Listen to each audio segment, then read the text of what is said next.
Bonjour tout le monde, c'est Paul de Crypto Formation avec vous. J'espère que vous allez bien aujourd'hui parce qu'aujourd'hui, on était dû pour se faire une mise à jour du marché des crypto-monnaies. Donc dans la vidéo, on va voir qu'est-ce qui se passe en ce moment exactement au niveau du marché. Est-ce que c'est trop tard pour acheter des cryptos? Est-ce qu'on a la meilleure opportunité qui est devant nous en ce moment? On va voir où est-ce qu'on est dans le cycle et je vais vous montrer 5 outils pour déterminer où est-ce qu'on est dans le cycle et déterminer si on arrive proche d'un sommet de marché ou non. Donc, on va combiner des analyses on-chain, sociales, des projections de marché, de l'analyse technique et bien sûr de l'analyse on-chain. Donc, tout ça dans la vidéo. J'espère que vous allez pouvoir prendre des notes sur cette vidéo-là parce que ça peut vous sauver les fesses pour le prochain cycle aussi. Et vous allez pouvoir suivre les métriques que je vais vous donner quand même plutôt facilement. Donc, si vous aimez ce genre d'analyse-là, on pourrait répéter la vidéo peut-être aux 3 mois ou 6 mois pour savoir où est-ce qu'on est rendu dans le cycle des crypto-monnaies. Donc, si ça vous intéresse, laissez-moi savoir dans les commentaires. Et comme d'habitude, avant de commencer la vidéo, rappelez-vous que je ne suis pas un conseiller financier. Je ne suis qu'un gars dans son bureau qui parle de crypto-monnaies.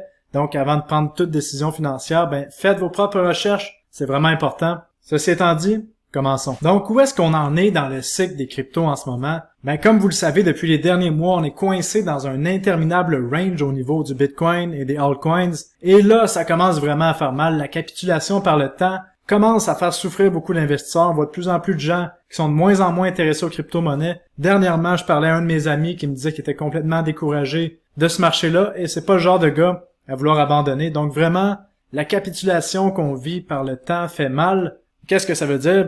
Généralement, en crypto-monnaie, ça veut dire qu'on arrive près de la fin, mais probablement qu'il va falloir encore endurer quelques mois. Enfin, c'est toujours un peu plus difficile qu'on pense dans le marché des cryptos. Et là, en ce moment, étant donné qu'il n'y a pas beaucoup de liquidité dans le marché comme que je vous parle, c'est les market makers qui contrôlent le marché, qui font bouger le prix du Bitcoin et des crypto-monnaies dans des ranges pour aller liquider les positions en levier, les stop-loss, les traders trop agressifs. Donc en ce moment, c'est le meilleur moment pour faire passer l'argent de son portefeuille vers l'argent du portefeuille des baleines. Si vous n'êtes pas un trader expérimenté, là, franchement, c'est un marché terrible qu'on voit. Et en plus de ça, on a du bruit de partout, des nouvelles de peur, des nouvelles de n'importe quoi pour vous distraire et vous mettre dans les émotions. Comme je vous parlais dans ma dernière vidéo, qu'est-ce qui est important, c'est de pas être pris dans tout ce bruit-là. Il faut être capable de discerner qu'est-ce qui est de la merde puis qu'est-ce qui est une nouvelle fondamentale. Et là, les nouvelles fondamentales qu'on voit, je vais vous les dire en ce moment. Oubliez tout le bruit que vous entendez et écoutez-moi bien là-dessus. Première nouvelle qu'on voit, c'est que toutes les devises fiduciaires du monde sont en train de perdre leur valeur à chaque jour. Et tous les pays du monde sont en train de subir une inflation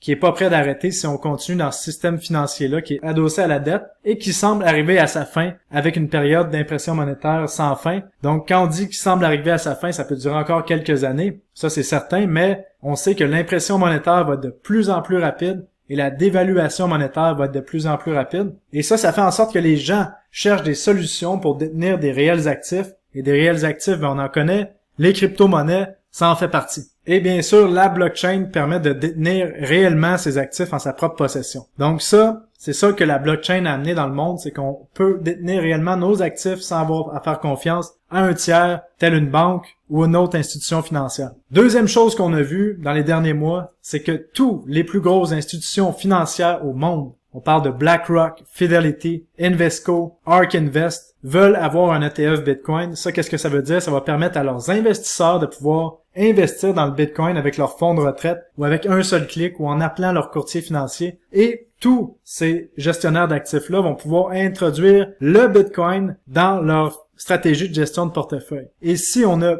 à peine 0,5% des actifs d'un portefeuille qui serait balancé par les conseillers financiers, ça ferait en sorte que le Bitcoin se transigerait déjà autour des 100 000 $ en ce moment. Et là, normalement, tout ça arrive pour à peu près début 2024. Est-ce que vous allez être capable d'attendre jusque-là? Je vous pose la question. Maintenant, on a parlé de l'inflation, les ETF avec les plus gros gestionnaires d'actifs au monde. Quelle autre nouvelle a réellement une importance et qui n'est pas du bruit? C'est le XRP. Qu'on a vu, qui a gagné son procès contre la SEC, qui est pas vu comme une valeur mobilière. Donc, ça fait en sorte que plusieurs autres altcoins qui vont être traités de la même façon et qui auront plus vraiment de pression de la SEC dans les prochains mois. Donc ça veut dire feu vert pour les altcoins dans les prochains mois et aussitôt que la liquidité revient dans le marché finalement. En plus de ça, qu'est-ce qu'on a vu? Tous les plus gros processeurs de paiement au monde, les compagnies qui processent des paiements comme Visa, Mastercard, PayPal, ont tous une stratégie blockchain pour introduire soit des stablecoins ou d'autres crypto-monnaies. Pourquoi? Ben parce que les règlements de transaction sont beaucoup plus rapides. Avec une blockchain, ça prend quelques secondes et le système qu'on connaît actuellement, ça peut prendre jusqu'à quelques jours avant qu'une transaction soit officiellement réglée. Donc, c'est juste l'évolution normale du système financier. Donc, c'est ça les nouvelles qu'il faut garder en tête. Et sachant ça, et en enlevant tout le bruit autour du Bitcoin et de la finance et de la récession, ben on se rend compte que finalement on est en bonne posture. Si on se fie au cycle de diffusion de l'innovation de Everett Rogers, qui est la fameuse courbe en S là, que vous avez déjà vue, c'est sûr, en ce moment, on n'est pas où est-ce que le cercle rouge, en ce moment, on serait à peu près ici, là, où est-ce que les early adopters, on a à peu près 5 à 10% de la population qui ont détenu des crypto-monnaies, mais on a un peu plus de gens qui connaissent c'est quoi les crypto-monnaies, en tout cas qui connaissent, qui savent que ça existe. On peut pas dire que la majorité des gens connaissent c'est quoi une crypto-monnaie quand on leur demande exactement c'est quoi une blockchain ou comment ça se transige le Bitcoin. Ça va pas loin, mais bon, les gens sont sensibilisés à ce que les crypto-monnaies existent. Et ça veut dire qu'au prochain cycle de crypto-monnaies, dans les 2-3 prochaines années, on va passer probablement vers la majorité early. Donc, ça va devenir de plus en plus normal de détenir des crypto-monnaies. Et selon la théorie du gouffre qu'on voit ici, ben on va passer d'un moment où est-ce que psychologiquement on était dans une technologie qui était une innovation à plutôt une technologie qui a fait ses preuves et qui va être là. Ça risque d'être dans les prochaines années. Pourquoi? Ben je m'explique. C'est parce qu'en ce moment, on voit des réelles utilités au blockchain, comme j'avais dit avec Visa, Mastercard, qui vont utiliser le USDC pour vraiment régler des paiements plus rapidement que qu'est-ce qui se fait actuellement. On a la tokenisation des actifs financiers qui est maintenant inévitable sur les blockchains. On voit plusieurs projets qui travaillent là-dedans, entre autres Chainlink avec Swift. On a Ethereum, on a plusieurs autres projets comme l'alliance de tous les projets de tokenisation des actifs qu'on voit ici, là, comme Aave, Base, Centrifuge, Circle, Coinbase, Credix, Goldfinch et RWA.XYZ.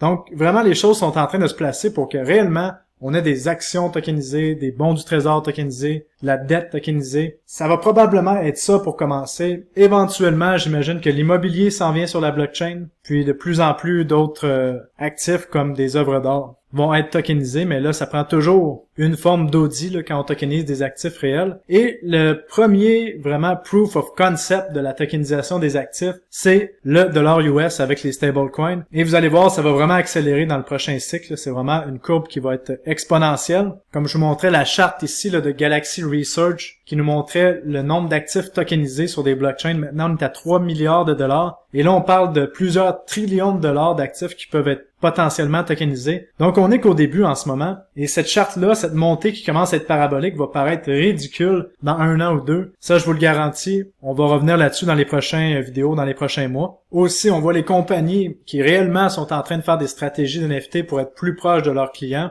fidéliser leurs clients. Donc, on s'en vient vraiment vers une autre économie où est-ce qu'avant, c'était les médias de masse qui dictaient qu'est-ce qu'on devrait acheter avec les publicités et tout ça. Et maintenant, ça va passer par les médias sociaux. Ça va être plus des publicités qui sont dirigées vers les gens selon leurs préférences. Et là, les compagnies, qu'est-ce qu'ils veulent faire avec ça, avec les NFT? Ben, c'est vraiment fidéliser la clientèle avec des programmes et vraiment créer une communauté parce que c'est comme ça que ça marche maintenant. Il n'y a plus juste un gros média qui a la grosse communauté. C'est plein de petits médias comme moi, ma chaîne Paul Crypto Formation, qui a sa communauté. On a d'autres YouTubers qui ont leur communauté dans plusieurs domaines. Et maintenant, YouTube est rendu plus comme une émission de télé qu'on regarde avec nos acteurs ou nos YouTubers préférés ou nos analystes sur YouTube. Alors qu'avant, c'était plus une plateforme de divertissement qu'on allait voir 1 ou 2 vidéos. Maintenant, c'est la norme. Les gens, à chaque jour, se connectent sur YouTube pour se divertir comme ils se connectaient sur la télé avant. Donc voilà, en plus de ça, qu'est-ce qu'on voit? Il se passe pas un jour à la télé dans les médias de masse où les politiciens qui nous parlent de Bitcoin. Maintenant, c'est à tous les jours. Et là, on va voir des politiciens, surtout dans les prochaines élections américaines qui arrivent en novembre 2024.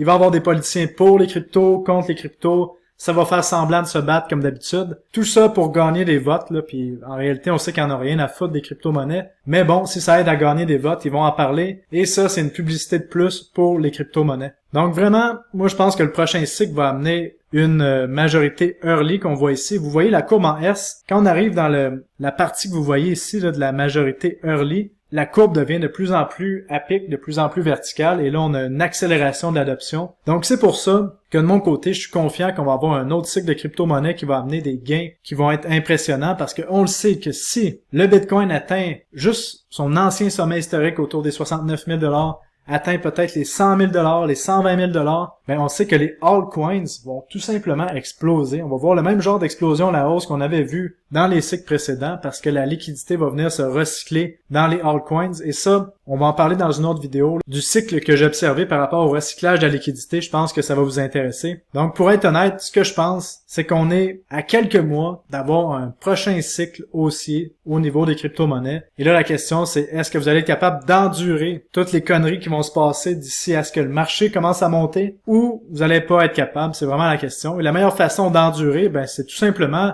de pas regarder le prix des crypto-monnaies tous les jours, rester relax, être confiant envers vos investissements. Et pour être confiant, la seule façon de l'être, ben, c'est de faire vos propres recherches. Et après, c'est facile d'être confiant parce que si on y croit avec des convictions profondes, ben, on est capable d'endurer ce genre de volatilité-là. Et si c'est pas pour vous ce marché-là, ça bouge trop vite, mais c'est pas grave. Vous n'êtes pas obligé d'acheter des crypto-monnaies, c'est pas une obligation pour personne. Soyez conscient de ça aussi. Donc maintenant qu'on a dit tout ça, allons voir 5 indicateurs de marché. Et pour ce faire, je vais vous amener dans une section de mon groupe privé. Donc, je viens de sortir mon nouveau rapport mensuel de septembre 2023 il y a à peine quelques minutes. Donc, tout frais sorti du four et je vais vous montrer quelque chose. Et même les gens qui sont dans mon groupe cryptorecherche.com le savent pas. Donc, je vais apprendre un truc à tout le monde. Donc, si vous allez à la page 57, vous voyez ici qu'il y a une cote de timing de marché pour un horizon moyen-long terme. En ce moment, on est à 9.5 sur 10. Ça veut dire que, selon moi, c'est un bon moment pour acheter des crypto-monnaies. Et là, je parle du marché dans son ensemble et des crypto-monnaies de qualité seulement qu'on sait qu'ils vont être là pour le futur. Et ce que je vous ai pas dit, c'est que cette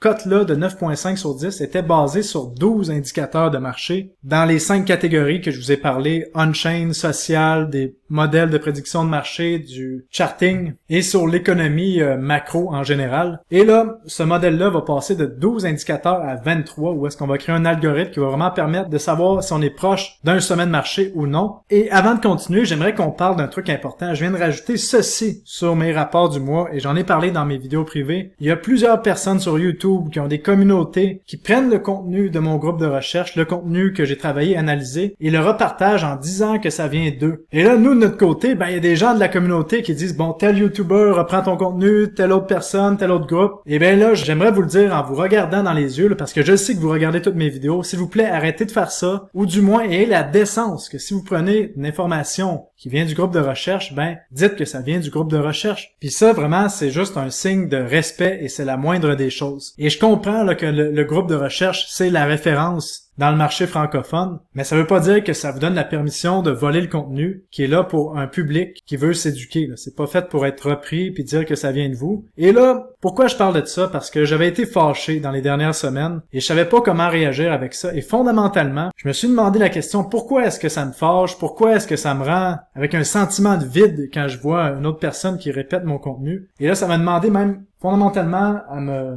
questionner finalement sur pourquoi est-ce que je suis encore sur YouTube en train de vous parler, vous fournir du contenu de recherche sur les crypto-monnaies. Puis finalement, ça a été une réflexion qui a été productive parce que ça faisait longtemps que je m'étais pas posé la question pourquoi je suis là en ce moment en train de dépenser mon temps, mon énergie à faire ces vidéos-là. Au début, quand j'ai commencé mes vidéos, là, j'avais commencé en 2017, j'avais pris une pause, j'avais fait un retour en 2020. Ben mon but, c'était vraiment de vous aider à naviguer dans un cycle de crypto-monnaies. Et là, quand je prends le temps de réfléchir à tout ça, ben je me rends compte que j'adore ce que je fais, vraiment, j'adore voir la communauté de guerriers qu'on a bâtie, d'échanger avec vous, de pouvoir aider des gens à mieux comprendre le système financier qu'on a devant nous. Ça, c'est un des buts que j'adore faire. Puis même, ça va au-delà du marché des crypto-monnaies parce que vous le savez, il y a certains principes sur la chaîne et je pense que c'est important qu'on puisse se tenir debout avec tout ce qui se passe en ce moment, toutes les attaques qu'on a d'un peu partout. Donc, de voir que potentiellement, je peux faire une différence dans la vie de certaines personnes, ça me fait vraiment du bien. Puis je vous remercie juste pour tous les commentaires que vous m'écrivez, les courriels que je reçois tous les jours. Vous savez pas à quel point ça me rend heureux de faire ça. Puis finalement, il fallait pas que je cherche très loin. J'aime ce que je fais. Puis je sens que j'apporte quelque chose. Et j'ai décidé que j'allais être là jusqu'au moins la fin du prochain cycle haussier, qui va être dans potentiellement 2 ans selon moi. Donc, on va se revoir encore par au moins 2 ans. C'est ça que j'ai décidé. Et je vais être à fond pendant ces 2 ans-là. Ce qui fait en sorte qu'on va revenir sur les 5 indicateurs que je vais vous parler aujourd'hui. Donc, les 5 indicateurs que j'ai choisis aujourd'hui font partie chacun d'une catégorie. Il y en a que c'est social, il y en a que c'est on-chain, vous allez voir. Il y en a que c'est trading, il y en a que c'est analyse macro. Et ils vont être faciles d'accès pour vous. Ça va être sur des sites web gratuits que vous allez avoir accès à cette information-là. Donc, profitez-en. Premier indicateur que je vais vous parler aujourd'hui, c'est un indicateur social que peu de gens connaissent et que j'ai vraiment allumé. Pourquoi? Ben parce que je suis derrière la caméra et sur YouTube, je peux voir mes statistiques. Je peux analyser un peu le mouvement des foules. J'adore analyser le mouvement des foules. Vous savez que la psychologie, ça me passionne. Et là, il y a un truc qui est vraiment important que j'ai découvert. En faisant des analyses de marché, vous le savez que j'arrête pas de vous dire que quand on arrive dans un sommet de marché, les médias de masse vont pousser au maximum les nouvelles pour que vous achetiez pendant que eux vendent et vice-versa. Et j'en ai la preuve complètement totale avec vous. Je vous invite à aller sur le site web socialblade.com. L'indicateur que je vais vous montrer actuellement, là, vous avez la chance de réussir à vendre pas mal au sommet du prochain cycle haussier, ou du moins si on a 2 bulles comme au dernier cycle, vous allez être capable de vendre à la première ou à la deuxième bulle. Donc regardez ça, on va commencer. L'indicateur, c'est le nombre de nouveaux abonnés sur les chaînes de YouTubers les plus populaires. Et c'est la même chose sur Twitter. Donc vous pouvez prendre Twitter et YouTube et aller chercher vos YouTubers les plus populaires. Commençons avec CoinBureau, que vous connaissez, CoinBureau, qui est pas mal, je pense, la chaîne la plus grosse au monde en crypto-monnaie, qui a 2,32 millions d'abonnés. Et regardez ici le nombre de nouveaux abonnés. Vous descendez. Regardez-moi ça. Le nombre de nouveaux abonnés a eu un pic au mois de mai 2021 et un deuxième pic au mois de novembre 2021. Et allons voir ce qui s'est passé sur le Bitcoin. On va reculer un petit peu ici. Vous voyez, au mois de mai 2021, ben, c'était le sommet au niveau des altcoins, là. Là, on voit seulement le Bitcoin, mais les altcoins avaient explosé. Ensuite, on a eu un crash. Et en novembre 2021, ben, c'était le pic de notre bulle. Et là, on fait CoinBureau. On parle en français, donc vous connaissez Asher, qui est le plus gros YouTuber francophone en crypto-monnaie en termes d'abonnés, avec 627 000. Regardez-moi ça. Ici, même chose, on voit un pic. En fait, quand on dépasse un certain seuil, vous voyez, par exemple, plus de 20 000 abonnés, 30 000 abonnés sur Asher, ça commence à être dangereux. Vous voyez, il y a eu son pic au mois de mai 2021, deuxième pic au mois de novembre 2021. Un autre YouTuber que vous connaissez bien, Paul Crypto Formation, wow, quel beau bonhomme. Mais lui, regardez-moi ça, on a eu un pic au mois de mai 2021 et un pic encore plus gros au mois de novembre 2021. Donc, dès que je dépasse, on dirait les 5 000, 7 000 abonnés par mois, ça commence à être dangereux. Donc, c'est un signe vraiment important. Et en plus, si on combine ça avec Google Trend, que vous voyez juste ici, là, j'ai cherché le mot crypto, vous voyez qu'on est en chute libre, mais aussitôt qu'on dépasse les valeurs précédentes, ça commence à être dangereux, comme on a vu, encore une fois, un pic en mai 2021 et un pic en novembre 2021. Donc, qu'est-ce que je peux vous dire de plus? Le public se fait laver à chaque fois et on inclut ces deux indicateurs-là que je viens de vous présenter. On a notre algorithme avec Social Trend sur certains YouTubers et gens sur Twitter qu'on suit, et avec Google Trend, on va être capable juste de déterminer le score social, et juste avec ça, on peut vraiment être capable de déterminer si on est proche d'un sommet de marché ou non. Et là, vous dites, mais Paul, c'est génial! T'as vraiment d'autres indicateurs que tu peux nous présenter? Ben oui, comme je vous dis, j'en ai 23 dans mon algorithme. Je vais vous en présenter un autre maintenant qui est un modèle de prédiction de marché que certains connaissent si vous êtes dans le monde des crypto-monnaies depuis un bout. C'est le P-Cycle Top Indicator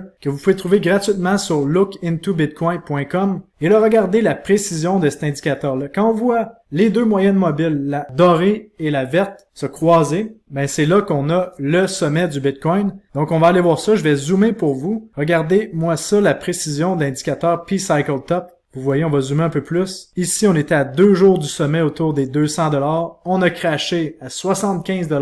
Ici, on était à 3 jours ou 2 jours après le sommet à 1000 $ avant que le Bitcoin crache autour des 200 $. Si on revient en 2017, on voit qu'on était on était parfaitement au sommet autour des 20 000 $ sur le Bitcoin, qu'on a eu le croisement des moyennes mobiles. Et notre dernier cycle en 2021, on voit qu'on était à peine 2 jours avant le sommet à 64 000. Et pour le sommet suivant, ça l'a pas capté. Donc, c'est pour ça qu'on a un agrégat d'indicateurs ensemble, parce que parfois, comme vous voyez, le sommet à 69 000 n'a pas été capté par le P-Cycle Top. Mais ça, c'est un autre indicateur à rajouter à votre arsenal, les guerriers, votre arsenal d'armes qui va vous permettre de vraiment faire des profits dans le marché des cryptos. OK, troisième indicateur, on va aller avec un indicateur macroéconomique qu'on appelle le M2 Money Supply. Si on veut simplifier les choses, la quantité d'argent en circulation. Et là, l'indicateur que vous avez besoin d'avoir, c'est celui qui s'appelle le Global M2 Year Over Year, pour le pourcentage de changement fait par Délène Leclerc. Donc, merci Dylan. Et on voit ici qu'à chaque fois que le M2 tombe en négatif, donc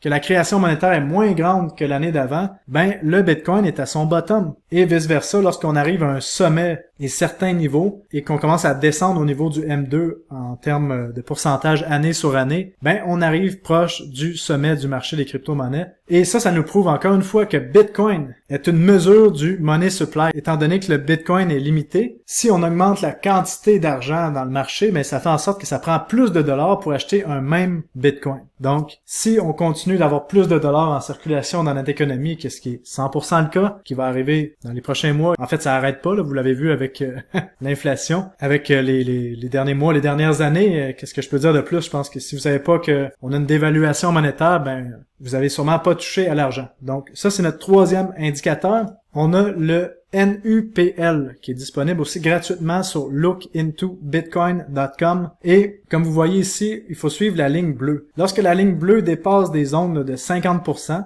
qu'est-ce que ça veut dire, des ondes de 50%? Ça veut dire que le market cap du Bitcoin monte plus rapidement, que les gens prennent des profits et lorsque ça monte trop rapidement, trop haut, ben on arrive proche des sommets de marché et ça c'est un excellent oscillateur pour savoir quand acheter dans le bas et quand vendre dans le haut et en général lorsqu'on atteint des bandes supérieures, ben en général on a une correction qui suit dans les semaines. Donc le NUPL à garder sur votre liste. Et un dernier indicateur à vous donner, peut-être un indicateur technique, c'est la moyenne des 50 dernières semaines sur le Bitcoin, qui en général, supporte la majorité des cycles haussiers. Comme on a vu ici, on vous faisait acheter du Bitcoin autour des 6$ et c'est sûr que vous vendiez pas autour de 1000$, mais quand on a vraiment brisé la moyenne des 50 derniers jours avec le quart d'une chandelle, ben c'était autour des 500$. Donc un fois 100. Après ça, dans le cycle de 2015, lorsqu'on a brisé avec un quart de chandelle la moyenne des 50 derniers jours, on était autour des 260$. Et on a terminé le cycle haussier, quand on a brisé de nouveau la moyenne des 50 derniers jours, autour des 8000$. Donc, encore là, c'est quand même bien. Dernier cycle haussier, c'est un peu plus complexe avec la crise du COVID, mais encore une fois, vous voyez que lorsque on a traversé la moyenne mobile des 50 dernières semaines, ça a supporté la première bulle ici, et ça vous permettait de vendre avant le gros crash du COVID qu'on a eu. Et par la suite, ça vous permettait d'acheter autour des 8000$ et de surfer ça jusqu'en haut du cycle autour des 50 000$. Donc, indicateur qui est pas parfait. Les moyennes mobiles, c'est pas parfait, mais c'est bon pour savoir dans quelle partie du cycle qu'on est. Et si vous voulez aller encore plus loin, ben c'est possible de mettre des écart-types par rapport à la moyenne des 50 derniers jours. Mais là, on va regarder ça simple pour la vidéo. J'espère que ce que je vous ai dit aujourd'hui va pouvoir vous aider à mieux vous placer dans le cycle. En tout cas, c'est mon opinion selon moi qu'on est encore très tôt. Des gains sont devant nous, faut juste être patient. Vous avez eu 5 indicateurs qui vont vous aider. Si vous voulez en savoir plus sur ce que je fais, n'hésitez pas à visiter le site web cryptorecherche.com. Et si vous voulez en savoir plus sur le trading, ben je vous recommande d'écouter ma vidéo sur les 7 astuces pour réussir à vivre du trading que vous voyez juste ici. Donc je vous dis tout le monde, passez une belle journée, on se revoit très bientôt. Salut, bye bye.